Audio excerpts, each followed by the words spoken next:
কথাই আছে না যে ৭০ বছরের বুড়িকে যদি যত্ন নেওয়া হয় তাহলে ১৮ বছরের যুবতী মনে হবে, আর ১৮ বছর যুবতীকে যদি অযত্নে রাখা হয় তাহলে ৭০ বছরের বুড়ি মনে হবে।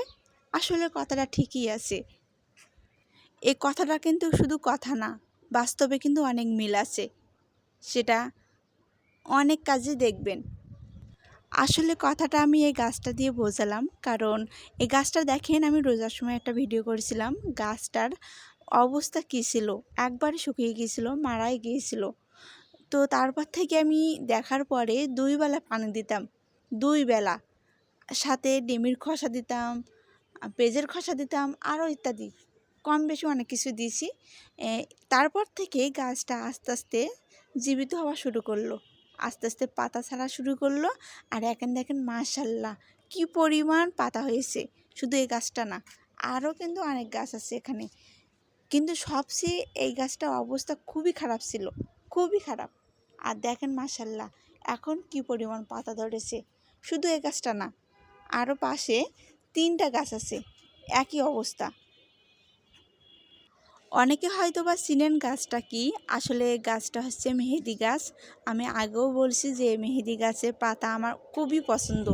তো অনেকের হয়তো বা মেহেদি গাছের পাতা পছন্দ, আবার অনেকে পছন্দ করেন না। কিন্তু কে কী পছন্দ করেন আমি জানি না, কিন্তু আমার অনেক পছন্দ। মানে বলতে গেলে যে সারা বছর মেহেদি পাতা আমার হাতে থাকে।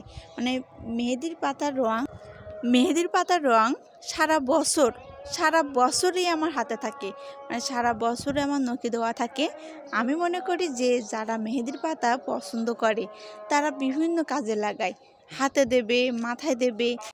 মেহেদির পাতার রস যদি মাথায় দেওয়া হয় তাহলে মাথায় অনেক উপকার হয়, যেমন চুল পড়া বন্ধ করে, চুল মজবুত করে, শক্ত করে, আরও খুশকি কমাতে দূর করে, আরও অনেক রকমের। হালকা হালকা একটু লালচে সুন্দর কালার হয়, সাদা চুলে লাল হয়ে যায়, দেখতে অনেক সুন্দর লাগে।